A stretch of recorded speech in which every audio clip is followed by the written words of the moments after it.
Olá, apaixonado pela literatura, tudo bem com você? Aqui é o professor Átila Almada, num cenário um pouquinho novo, meu sofá, e nós vamos terminar hoje a nossa conversa sobre Terra Sonâmbula, o grande livro de Mia Couto e considerado um dos maiores livros africanos do século XX. Se você não assistiu às duas primeiras partes desse nosso papo, por favor, clique nos links fixados aqui embaixo do vídeo e assista, porque é uma análise sequencial. Então, nós começamos falando de aspectos gerais da obra e aspectos históricos da Moçambique desde os anos 70 até os anos 90, lembrando que o livro é de 1992, e depois passamos aos 5 primeiros capítulos, cadernos do livro, e agora vamos do 6º capítulo, 6º caderno, até o 11º capítulo caderno. Bom, por que eu chamo de capítulo caderno? Só para a gente se lembrar. Porque o livro ele traz 2 focos narrativos. Então, cada capítulo traz um narrador onisciente, um narrador em terceira pessoa, que gravita em torno do ambiente onde estão Tuahir e Muidinga, em torno do machimbombo, em torno do ônibus queimado. E os cadernos, eles trazem a narrativa em primeira pessoa, é um narrador personagem, é Kindzu, que narra toda a sua aventura, desde a saída do lugar onde morava com os pais e o irmão, até o seu objetivo final, se tornar um Naparama, e agora que a gente já viu de achar Gaspar, filho de Farida. Bom, nós vamos seguir então do 6º ao 11º, e como na nossa conversa anterior, eu separei partes importantes da obra, separei trechos sobre os quais nós conversaremos. Vai ficar um papo um pouco longo, mas é importante que fique, porque é um livro muito detalhado, que apresenta informações sempre relevantes para que a gente compreenda vários panoramas, vários cenários, que eu não diria que se sobrepõem, mas que se complementam. Você não entende Terra Sonâmbula se você não entender a questão histórica de Moçambique, se você não entender um pouco da questão folclórica, se você não entender as tradições, as relações sociais. Então, eu trago um pouquinho de tudo isso aqui nessa nossa parte final da análise. Bora lá? Vamos lá. O 6º capítulo, ele traz uma cena um pouco aterradora. Para quem estava acostumado ao ambiente em torno do machimbombo, em que apareceram figuras como Sikeleto ou Nhamataka, mas figuras mais ligadas à terra, ao folclore, de repente você descobre aqui que o menino Muidinga ele sofre uma violência sexual por mulheres mais velhas, mulheres que ele considerava como mães. Isso choca a uma primeira vista, mas nós temos aí uma explicação dada pelo Tuahir, que se não justifica, pelo menos não aos nossos olhos, nos faz entender mais ou menos a lógica do que estava acontecendo. Bom, eles se aproximam ali de um lugar em que havia uma plantação, eles estão sempre buscando comida, né? Eles saem do entorno do machimbombo para buscar comida, buscar condições de sobrevivência, retornam, mas eles têm esses momentos de saída, e eles encontram um grupo de mulheres fazendo uma dança para espantar gafanhotos, espantar pragas de uma plantação. Claro que essa dança ela é um elemento folclórico, certo?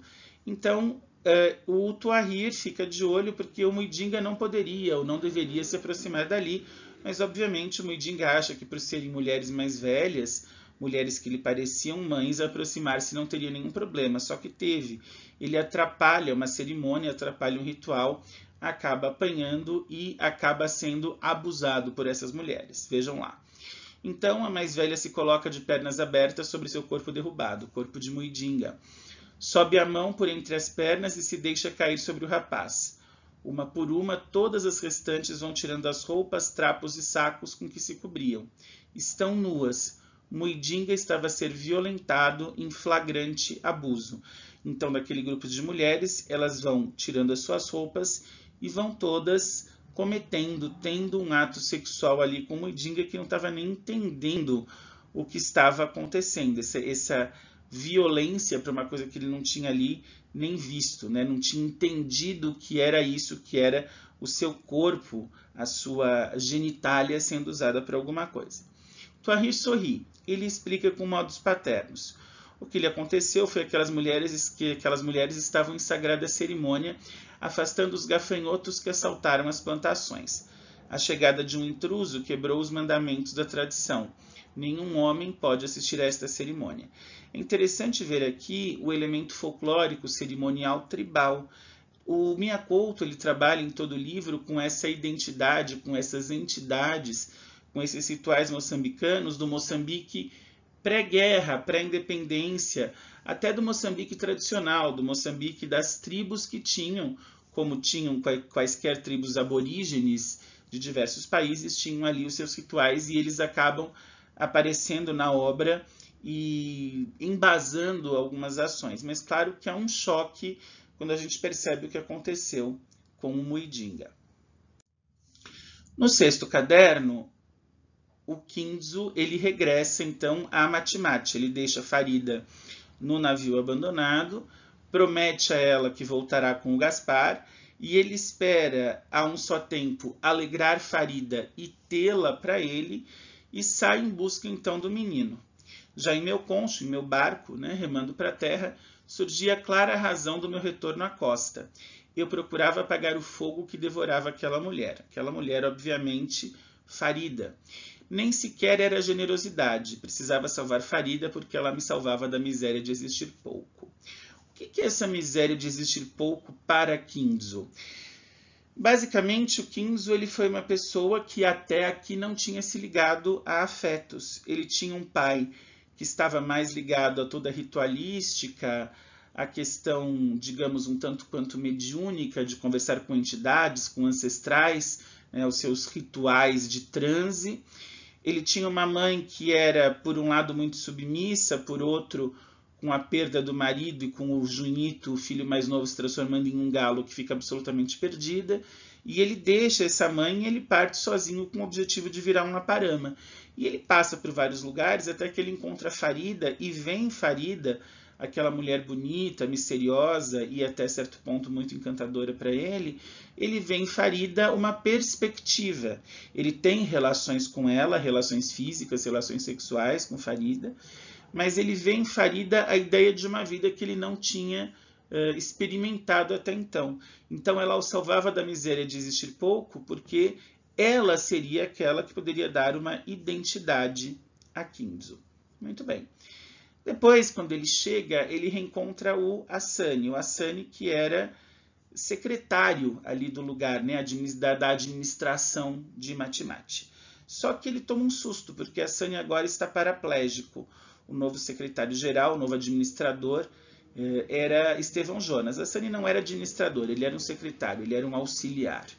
Mas ele olha para o Asani, ele vê, na verdade, uma cadeira de rodas, o Antoninho, o menino que trabalhava com o Surendra, brincando com a cadeira de rodas, e ele pergunta de quem é, e aí ele acaba descobrindo que é de Asani, porque Asani foi emboscado, né? Houve essa troca, digamos, de comando da região, de administração. Asani foi emboscado, apanhou, ficou paraplégico e agora dependia de uma cadeira de rodas, e para mais surpresa ainda, ele estava junto a Surendra, tinha se tornado sócio de Surendra, e eles queriam abrir uma nova loja. É interessante você ver aqui a questão das disputas políticas. Hoje você é meu aliado, se amanhã você não me servir mais, eu planteio uma mentira sobre você, faço o povo ficar contra você, faço você ser emboscado, faço você sofrer consequências e coloco você de lado. Ou o contrário, você pode ser meu opositor, mas se em algum momento você interessa para o meu jogo de poder, eu trago você para o meu lado e de repente nós estamos juntos como se amigos fôssemos ou tivéssemos sido sempre, exatamente como acontece em alguns países imagináveis ao redor do mundo. Muito bem, então ele conversa com Asani, ele reencontra essas pessoas e ele percebe a questão da ameaça, da guerra, dos assaltos, quer dizer, uma coisa banalizada. Vejam que essa segunda fala é um pouquinho assustadora. De quando em quando se escutavam tiros, rajadas de metralhadora. Aquele ruído já era parte da paisagem. Isso é uma consideração do próprio Kinzo, o que mostra que as pessoas já não estavam espantadas com a guerra, com as ameaças, com os roubos, com os assaltos, com as mortes, enfim. Parecia uma coisa normal, tinha virado paisagem, ou seja, havia virado rotina, não havia mais o espanto. A guerra já estava tão presente ali que ela havia se tornado algo absolutamente cotidiano. E aí a Asani, conversando com Kinzo, diz: aqui já não há quem mande, ou seja, embora exista um poder instituído, este poder perde representatividade, à medida em que os jogos de interesse vão mudando, como se fosse um tabuleiro, um quebra-cabeça, só que não um quebra-cabeça de encaixes, um quebra-cabeça cujas peças estão sempre se mexendo. E aí, dependendo dos arranjos dessas peças, as relações de poder, de mando e de ordem mudam. Depois tem uma outra consideração do Kinzo a respeito de tudo isso que ele vê, e ele diz que a morte, afinal, é uma corda que nos amarra às velas. O nó está lá desde que nascemos, o tempo vai esticando as pontas da corda, nos estancando pouco a pouco. A Sunny se associa a Surendra, eles querem inaugurar uma nova loja, essa loja é incendiada na noite da inauguração, e Asma, a mulher de Surendra, ela parte em definitivo, ele a empurra em um barquinho para o mar, como se ela fosse voltar à Índia. Obviamente isso não acontece. Ela acaba sumindo, mas essa questão do mar, de mate-mate, do sumir, leva o Kinzo a fazer essa reflexão. A morte é uma corda que nos amarra às velas, quer dizer, a vela já está lá, só que uma hora essa vela se estufa, ela é enfunada, ela é inflada e venta e nós partimos, e nós falecemos. O 7º capítulo é um capítulo ainda mais assustador do que o 6º, porque se no 6º você vê o Muidinga sendo molestado por mulheres, no 7º você vê o Muidinga sendo, digamos, estimulado sexualmente pelo próprio Tuahir, que era aquele que o tinha pegado para cuidar. Diz Tuahir a Muidinga: mulheres é bom quando não há amor, porque o amor é esquivadiço. A gente lhe monta a casa, ele nasce no quintal. Vale a pena uma puta, miúdo. Gastamos o bolso, não o peito. Numa puta não pomos nunca o coração. O que a gente pode entender daqui? Tuahir era um homem mais velho. Muidinga era ali uma criança. Uma criança, talvez um pré-adolescente, a gente vai ver já por quê. Tuahir já tinha passado por muitas experiências, então experiências obviamente fracassadas. Por que fracassadas? Porque ele diz que essas experiências não lhe trouxeram amor. Ele desassocia, veja bem, a figura feminina que normalmente é associada ao amor, ele desassocia, ele diz mulher é uma coisa, amor é outra. E aliás, é bom quando a mulher está de um lado e o amor está de outro, porque o amor é esquivadiço, ou seja, o amor foge. A gente lhe monta a casa, ele nasce no quintal. Isso é uma metáfora interessante que pode ser interpretada de duas formas. Pode ser a gente se apaixona por uma pessoa, investe, busca e deseja, e ela se apaixona por outra. Ou a gente tem uma pessoa que acaba nos traindo. Ou seja, para o Tuahir, ou o amor resulta em rejeição, ou o amor resulta em traição. Por conta de ter vivido a rejeição e a traição, é que ele faz essa consideração, vale a pena uma puta. Por quê? Porque ele tem a satisfação libidinosa, ele tem o prazer sexual, mas não tem o envolvimento do coração, o envolvimento sentimental. Então, quando ele separa a mulher e o amor, o que ele está separando? O corpo e o coração. Ele está separando o sentimento, que é o coração, da libido, que é o corpo.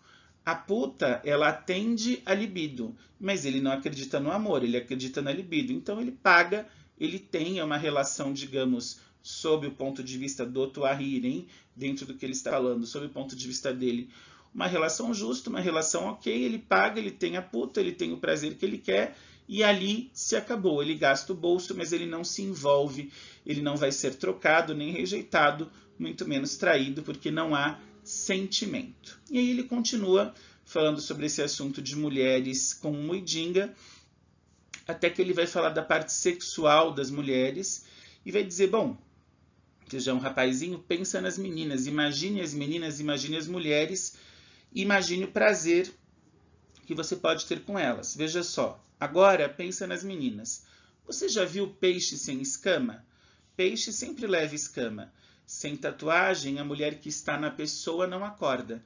Está a ver você agora? Só de falar o assunto, você já está a acordar. Vai, continua, rapaz, eu lhe ajudo. Faz conta, minha mão é Joaquina. Bom, eu vou falar da maneira mais sutil possível, porque eu não estou a fim de tomar um strike do YouTube.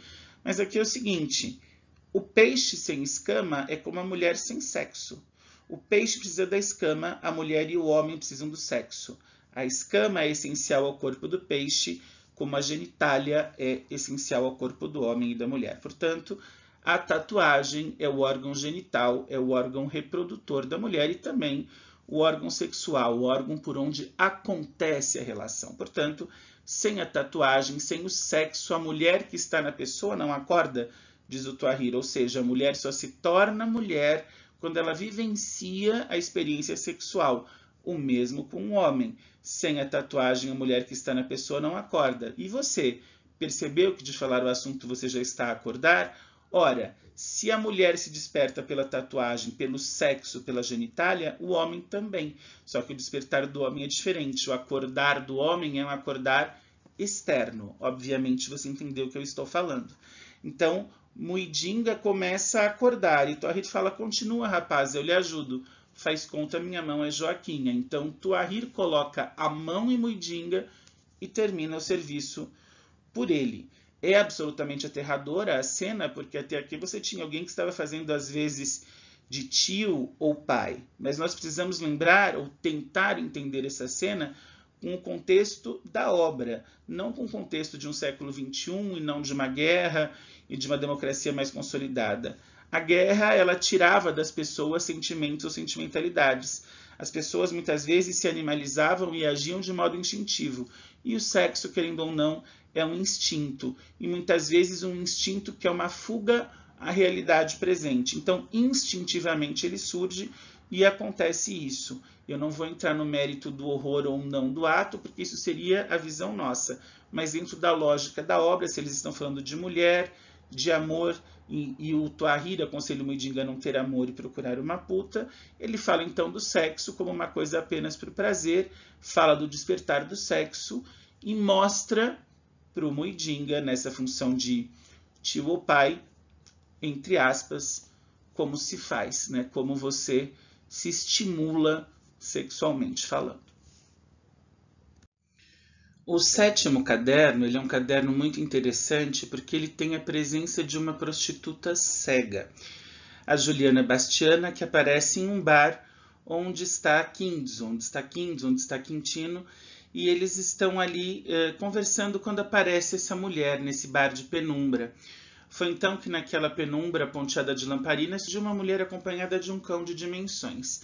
Aquela era Juliana Bastiana, a prostituta cega. Bom, é interessante isso porque a questão da prostituição, nós já vimos, ela não era exatamente anormal à época e não era normal para algumas mulheres que precisavam sobreviver. Mas uma prostituta cega, acompanhada por um cachorro como seu guardião, talvez cega por um defeito, uma doença, mas muito possivelmente cega por uma doença sexualmente transmissível. Nós sabemos que existem doenças sexualmente transmissíveis que geram a cegueira como suas consequências, ou uma das suas consequências, né? E obviamente que numa época de uma guerra, de um país em guerra, não havia cuidado com a saúde ou com a preservação do corpo. Muito bem, depois nós temos aqui nesse caderno também uma passagem, a primeira passagem de ato amoroso entre Quintino e dessa vez Carolinda, a esposa do administrador, esposa de Estevão Jonas. É você, afinal? Carolinda, a esposa do administrador, se emancipou da penumbra, desfez-se a silhueta. Agora, no claro da luz, ela se enfeitava com seu próprio corpo. A língua matreira espreitava a soleira da boca, quer dizer, a mulher fazendo ali uma cara provocante ao Quintino. Na igreja, não.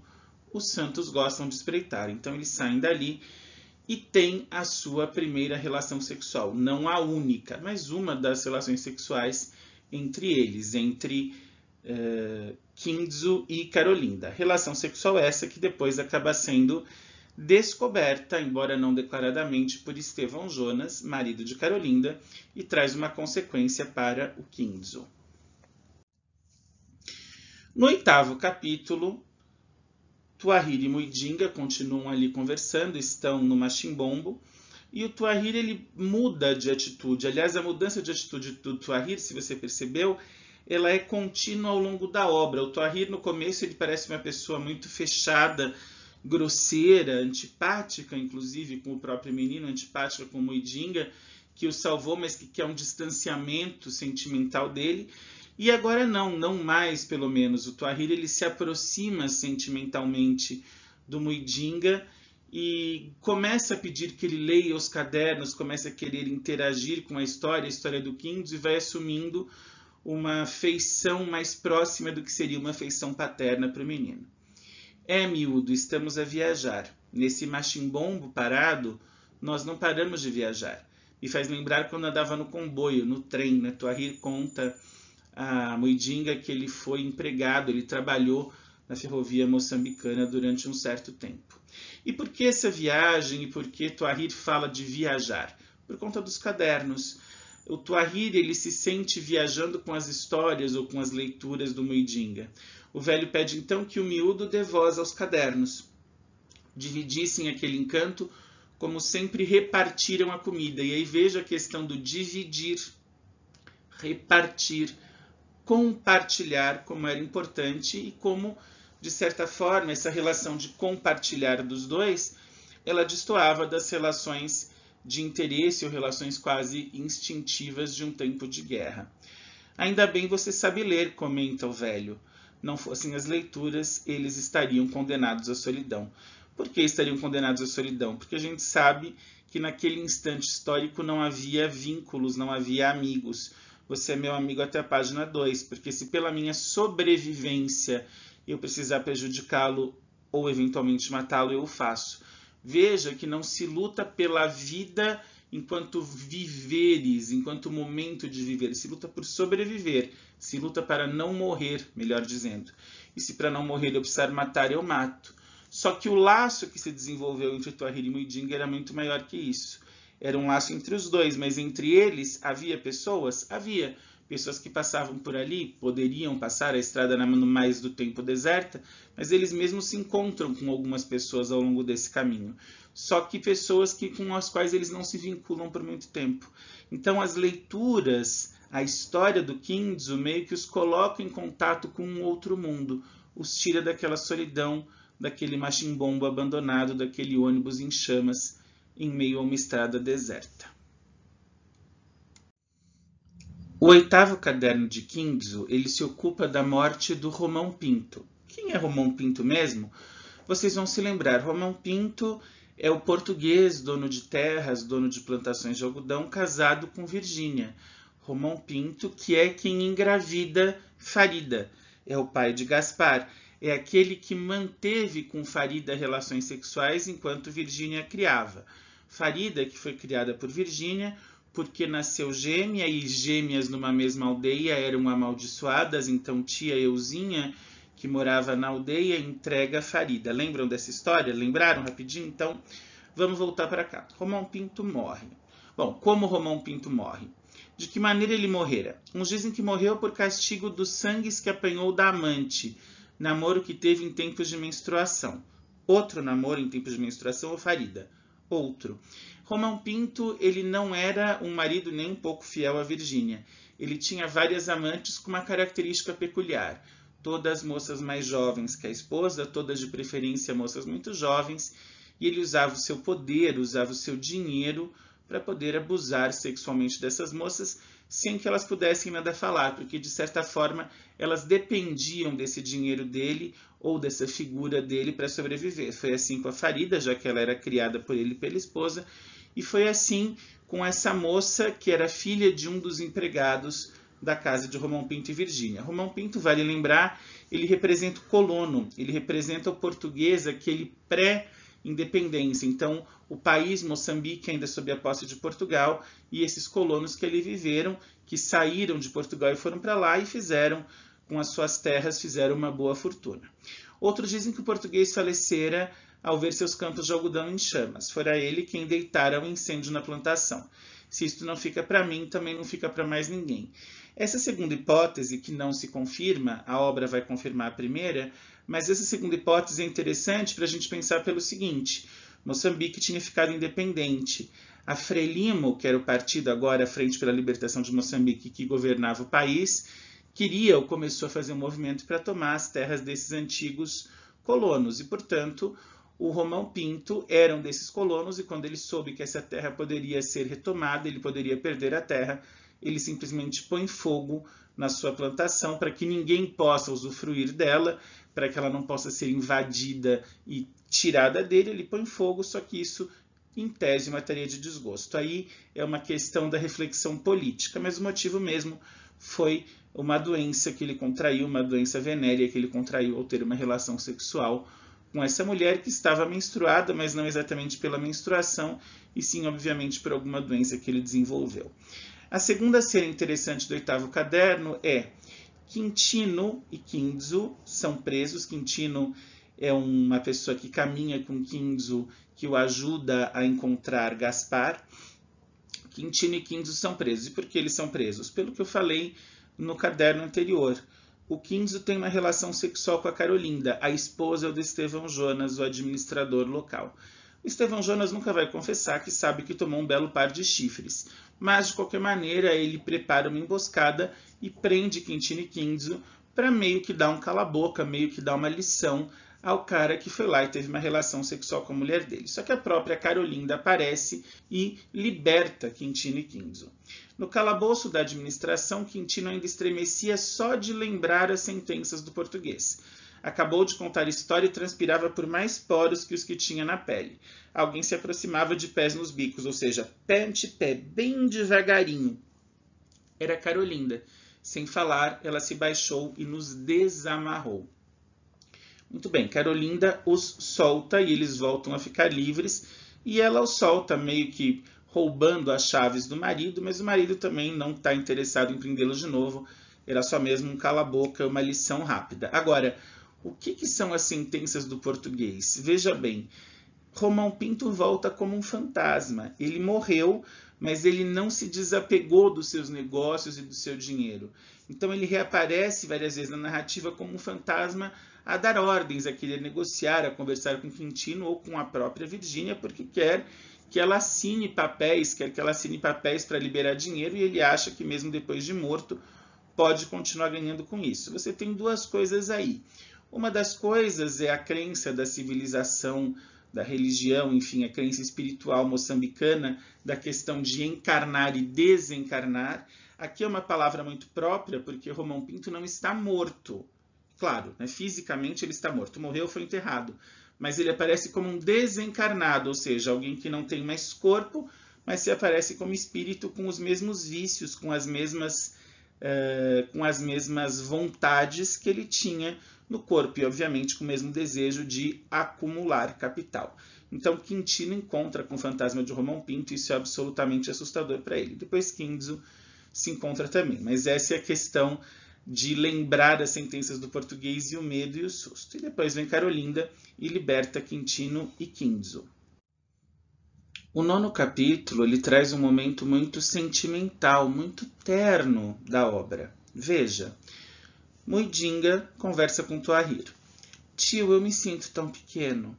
É que você está só. Foi o que fez essa guerra. Agora todos estamos sozinhos, mortos e vivos. Agora já não há país. Seu pai estava ali, grande, sem mentira. Pela primeira vez alguém lhe dava abrigo. O mundo se estreava. Já não havia escuro, já não havia frio. Obviamente não é uma questão de pai biológico. É quando Tuahir e Muidinga passam a se entender como se fossem pai e filho. A partir deste momento, Muidinga deixa de chamar Tuahir de tio e passa a chamá-lo de pai. Ainda o chamando de tio, Muidinga diz que se sente pequeno, e Tuahir explica: você está pequeno porque você está só. A solidão nos apequena, a guerra nos apequenou, a guerra nos separou, nós somos pessoas lutando para não morrer. E somos muitos mortos, muitos corpos estirados, como os que eles tinham encontrado ali, carbonizados em torno do Machimbombo. Não havia país. Como assim não havia país? Claro que havia país. Sim, havia país em termos de mapa, mas não havia país em termos de unidade. As pessoas estavam vivendo nessa guerra meio que cada um por si. E aí eles conversam e Muidinga começa a tratar Tuahir de pai, e ele aceita, e eles brincam, e eles têm um momento, de certa forma, quase como um adulto e uma criança, embora os momentos anteriores provem que Muidinga já não era mais tão criança assim, o que aconteceu nos capítulos anteriores, mas um momento pai-filho, um momento amoroso, o momento em que pela primeira vez o Muidinga sente que há uma ligação entre ele e o Tuahir forte. Ele já tinha muito carinho pelo Tuahir ter salvado a vida dele, mas é a primeira vez que ele sentia um abrigo apalavrado, uma coisa concreta. É a primeira vez que ele se sentia filho de um pai que o criava, né? De um pai que cuidava dele. Então o mundo estreava, o mundo nascia. Não havia escuro, não havia frio. Muidinga tinha perdido o medo do mundo, porque ele poderia confiar, ele poderia esperar ou ter esperança na ideia de estar junto com Tuahir e Tuahir ser para ele como um pai. O 9º caderno ele vai se demorar na análise da figura de Dona Virgínia Pinto, a esposa de Romão Pinto, agora viúva, e que muito tempo depois ainda sobrevive, idosa, velha e aparentemente louca, mas só aparentemente. Por quê? Dá uma olhadinha. Dona Virgínia Pinto. Ali estava ela varandeando no exercício de sua última meninez. E me contam assim, que Dona Virgínia amealha fantasias, cada vez mais se infanciando. Do defunto esposo não guarda senão o inverso da saudade. O que contam então a Kinzo? Que ela fantasia, ela vive num mundo meio que paralelo, como se fosse uma criança num mundo de loucuras, imaginações, anseios, devaneios. E do defunto esposo não guarda senão, prestem atenção, o inverso da saudade, o contrário, ou seja, ela não sentia saudade alguma de Romão. Ela viveu com ele, ela não se separou por uma questão, obviamente, de conveniência. Ela estava longe da terra dela, ela ajudava o marido, em troca o marido dava a ela uma vida confortável e ainda que ele tivesse outras moças, justamente para não perder o conforto da vida e, digamos, a titularidade do posto, Virgínia não se separou. Havia ali, então, um jogo de interesses e conveniências entre ela e Romão, mas não havia amor. Em um determinado momento, Gaspar está ali brincando com as crianças. Sim, ele está em Matimate, ele está com as crianças que gravitam em torno de Virgínia. E Virgínia o conhece muito bem, isso é uma prova de que ela não está louca. Não posso ir eu também? Perguntou Gaspar. É o momento em que Virgínia pede para as crianças saírem. E aí ela responde, não. Por quê? E aí ela diz a ele, porque tu és meu filho. Teu pai foi o meu falecido homem, tu és quase do meu sangue. Então aqui você vê que a Virgínia tinha exata noção de quem era Farida e de quem era Gaspar. Ela sabia que ele era filho de Farida e sabia que o seu marido, o seu finado marido, Romão Pinto, tinha mantido relações sexuais com a Farida e dessa relação, ou de uma dessas relações, tinha nascido Gaspar. Aqui nós temos um diálogo de Virgínia com Kinzo. Não esqueça que eu sou uma velha tonta, eu não falo com gente crescida, só mereço confiança das crianças. Sabe o que eu ando a adivinhar? Que o Romão quer que eu assine papéis autorizando dinheiros. Como é que eu posso assinar um papel? E dinheiro, eu sei o que é dinheiro, não faço nenhuma ideia. Claro que ela fazia, claro que ela sabia o que era, mas disfarçar-se de louca, de velha tonta, de alguém que só conversava com crianças, era uma maneira de ela se preservar e de preservar o dinheiro, de preservar o que o marido tinha conquistado para ela. Afinal, ela seria a vovozinha louca e ninguém ia ousar discordar dela ou ninguém ia tentar roubá-la, porque quando tentassem, de louca ela não tinha nada, iria se fazer de mais louca para preservar o que lhe era de direito. Depois nós temos uma outra passagem que fala da Carolinda e do ciúme que ela tinha em relação ao marido. Ué, mas ela tinha ciúme? Tinha, embora fosse ela que o traísse. Ciúme do marido e mais do que isso, ciúme de Farida. Ela não podia ouvir o nome de Farida, que ela ficava com ódio. O ciúme crescia com gosto em Carolinda, tanto que sua entrega na cama se passou a fazer com incendiada paixão. Estevão se admirava, o que se passa consigo, mulher? Mas a tal Farida inesperadamente se retirou de Matimate. Foi quando ela foi para o navio. Emigrara para o naufragado barco ele ficara. Aquilo que era simples ciúme se converteu em ódio, porque mesmo longe, a mulher continuava a despertar paixões e fazia mais estragos do que se estivesse perto. 10º capítulo é um capítulo em que começa uma cena muito triste. É o capítulo em que Tuahir começa a se despedir do mundo. Eles estão saindo do Machimbombo. Tuahir decide que ele e Muidinga devem partir em direção ao mar. Mas para partir em direção ao mar, que Tuahir diz ouvir ao longe, o mar que significa uma esperança, o mar que significa libertação, o mar que significa sair do aprisionamento, para partir em direção ao mar, eles precisam passar por um pântano. E passando por esse pântano, logo na primeira noite, os sentem. Os mosquitos são grandes, negros, zumbentes, ou seja, fazem barulho, né? Minha onomatopeia é perfeita, só que não mordem apenas. Entram no sangue e ficam chiando lá dentro. Então, eles se hospedam na pessoa e a tornam uma pessoa doente. Só que a pessoa que esses mosquitos escolheram para se hospedar foi Tuahir. O velho sorri e se enrosca em si, como se procurasse um ventre. Depois adormece. À medida que a jangada avança no matagal, o miúdo vai medindo quanto afeto guarda por aquele homem. No fundo, o velho foi toda a sua família, toda a sua humanidade. A jangada escorrega pelas lisas águas até desembocar numa margem onde a areia branqueja. Nítido se escuta o rugido do mar. Então, o Tuahir, apesar de fraco, ele constrói uma jangada, constrói um barco para eles navegarem. Veja que o Tuahir, ele começa já a se despedir da vida. O velho sorri e se enrosca, como se procurasse um ventre. Ele se deita meio que numa posição fetal e adormece, enquanto o Muidinga rema e navega através do rio para que eles pudessem chegar ao mar. O mar factual. No 10º caderno, Quindio e Quintino chegam a um campo de refugiados, tendo com eles a informação de que ali encontrariam Gaspar. Não encontram Gaspar e recebem a notícia de que Gaspar tinha dali saído, mas encontram tia Euzinha. Tia Euzinha, aquela que lá atrás havia ajudado a criar Farida, depois de supostamente a irmã gêmea dela ter morrido. Encontram também Jotinha. Jotinha é uma moça, uma jovem, que prestava, digamos assim, favores sexuais aos homens do campo. Nem tia Euzinha, nem Jotinha eram bem vistas. Tia Euzinha não era bem vista porque já estava velha, então ela procurava se ocupar de trabalhos fortes, trabalhos braçais, como, por exemplo, cortar lenha, para que pudesse ser mais ou menos aceita ali, e Jotinha não era vista justamente por ocupar-se sexualmente dos homens, ocupar a maior parte do tempo com isso, porque a relação sexual, ainda mais daquela maneira, profanava esse lugar, esse campo de refugiados que era novo. É tia Euzinha quem faz a Quindio uma revelação aterradora. Você não deve mexer no destino dessas irmãs. Nenhuma pode saber nada sobre da outra. Carolinda não pode saber que sou tia dela, senão a desgraça lhes vai escolher. Deixe as gêmeas. Se ocupa só de encontrar Gaspar. Sim, é o que você pensou e é exatamente essa cara de susto que você fez. A irmã gêmea de Farida não foi morta, como tia Euzinha nos faz acreditar no início do livro. A irmã gêmea de Farida era Carolinda, a mulher de Estevão Jonas.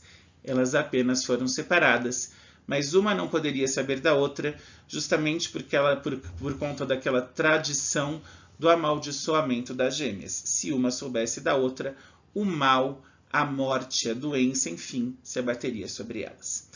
Carolinda ardia em raiva. Seu marido tinha dado as expressas ordens. Aqueles sacos só poderiam ser distribuídos quando ele estivesse presente. Era uma questão política para os refugiados sentirem o peso de sua importância. Carolinda chega também a esse campo, e aí aqui você tem uma cena que é uma cena que tira um pouco o foco da narrativa do encontro a Gaspar, da busca por Gaspar, e coloca o foco na narrativa da manipulação política dos fatos. Carolinda era casada com Estevão Jonas era o administrador de Mate-Mate, e as pessoas ali passavam enorme fome, não tinham o que comer. Por que não tinha comida? Não, porque a comida não era distribuída.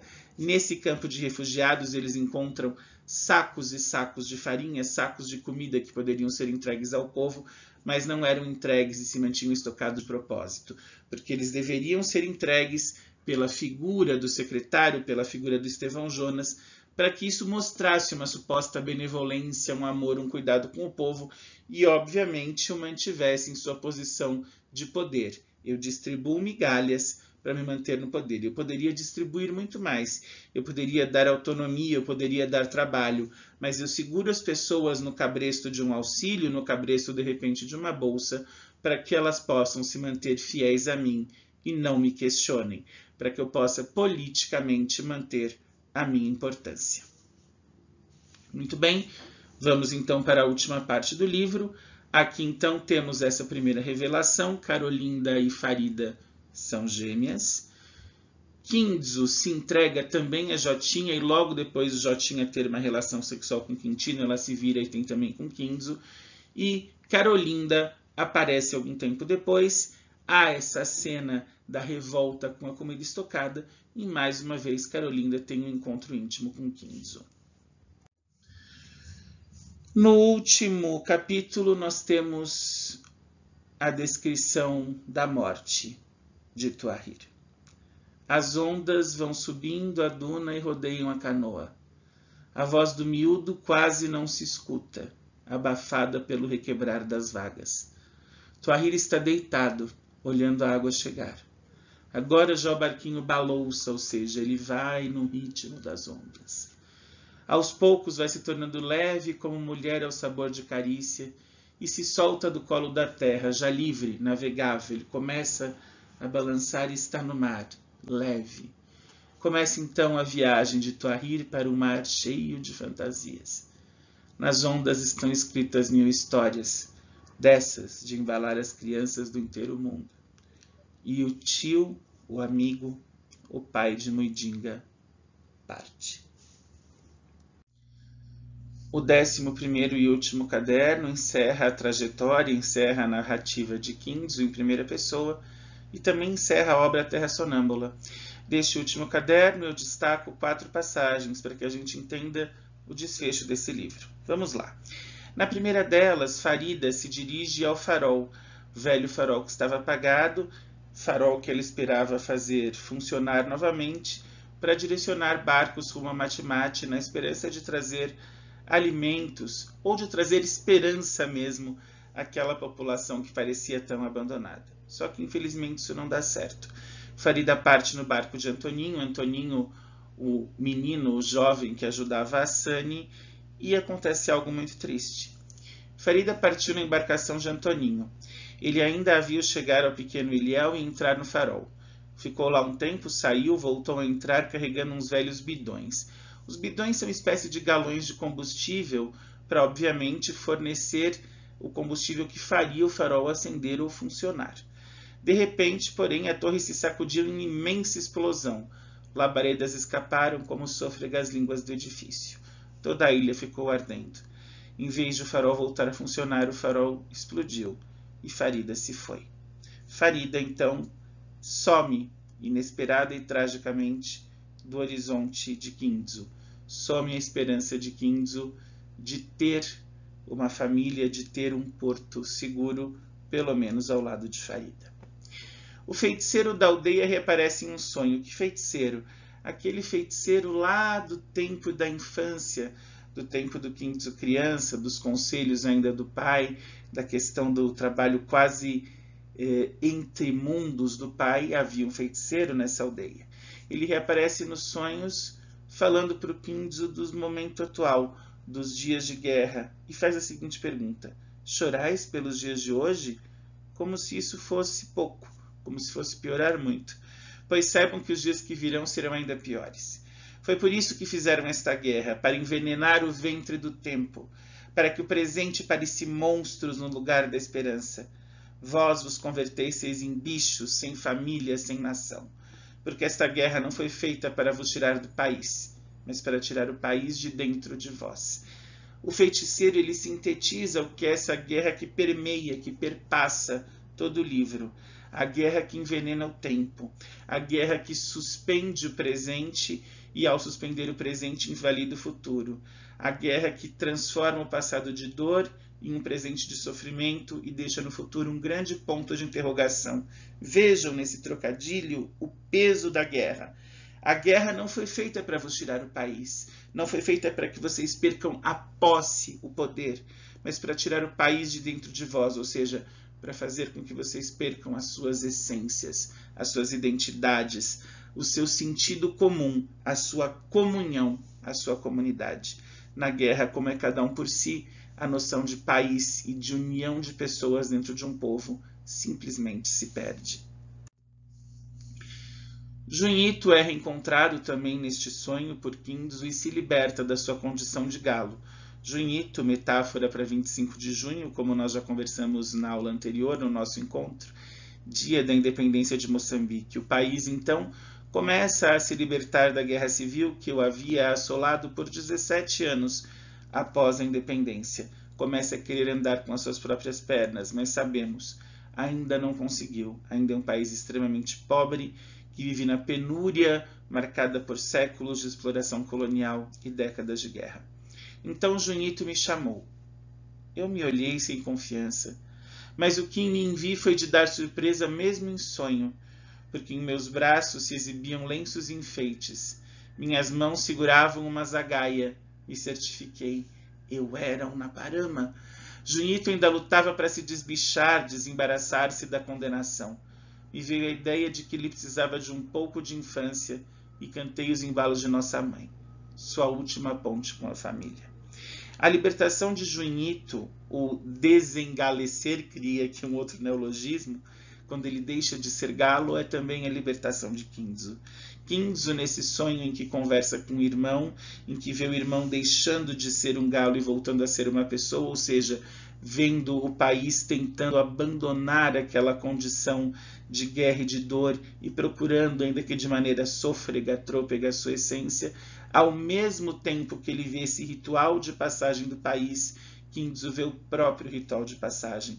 Quando ele se olha, ele vê as cores, ele vê os lenços e vê uma zagaia, vê uma arma em sua mão, como se fosse uma espada, como se fosse uma arma de guerra. Era, né? A zagaia era uma arma de guerra. Ele vê uma zagaia em sua mão e ele se sente um Naparama. Ele vê que ele está vestido como um Naparama, ou seja, ele conquistou por mérito e por tudo que ele fez a condição de guerreiro, de alguém que vai fazer justiça pelos seus e pelo seu país. Então, é muito bonita essa passagem porque a simbologia da libertação ela parece muito forte aqui. Ao mesmo tempo em que o irmão deixa de ser um galo, Kinzo se torna um Naparama. Ao mesmo tempo em que o país se emancipa, ele tem guerreiros que se dispõem a continuar lutando por ele. Por fim, as últimas palavras do livro. Kinzo, depois desse sonho, acorda e prossegue no seu caminho, afinal, ele ainda não achou Gaspar. Ele deixa o campo de refugiados e vai buscar Gaspar e ele encontra um machimbombo queimado. Um machimbombo queimado, nós já vimos isso. Venço o torpor e prossigo ao longo da estrada. Mas adiante segue um miúdo com passo lento. Nas suas mãos estão papéis que me parecem familiares. Me aproximo e com sobressalto confirmo, são os meus cadernos. Então, com o peito sufocado, chamo Gaspar! E o menino estremece como se nascesse por uma segunda vez. De sua mão tombam os cadernos. Movidas por um vento que nascia não do ar, mas do próprio chão, as folhas se espalham pela estrada. Então as letras, uma por uma, vão se convertendo em grãos de areia, e aos poucos, todos os meus escritos se vão transformando em páginas de terra. É muito bonito esse fim, mas também muito cheio de possibilidades. Será que, afinal, Muidinga não era Muidinga? Será que Muidinga era Gaspar? Será que Muidinga era o tempo todo o elo perdido de Kinzo? Será que era ele que faltava para fechar, para unir as duas histórias?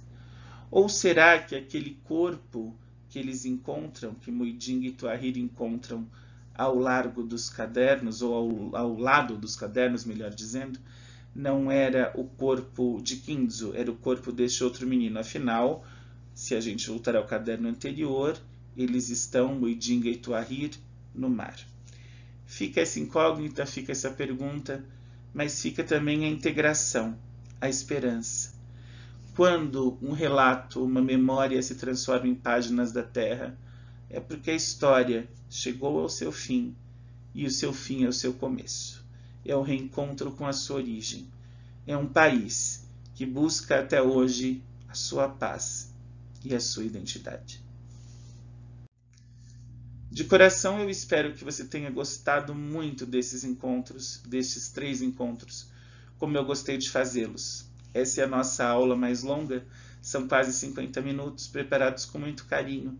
Então, por favor, se você gostou, deixe o seu comentário, curta o vídeo, faça a sua inscrição no canal, ative as notificações para recebê-las sempre que produzirmos conteúdos novos. Envie um e-mail para a gente, o nosso endereço é almada.consultoria, não se esqueça do ponto no meio, @gmail.com, para deixar a sua dúvida ou sugerir pautas, temas, livros para conversarmos aqui. E siga no nosso Instagram, @almadaconsultoria, com agenda atualizada e dicas. Muitíssimo obrigado, um grande abraço, viva a literatura e até a próxima!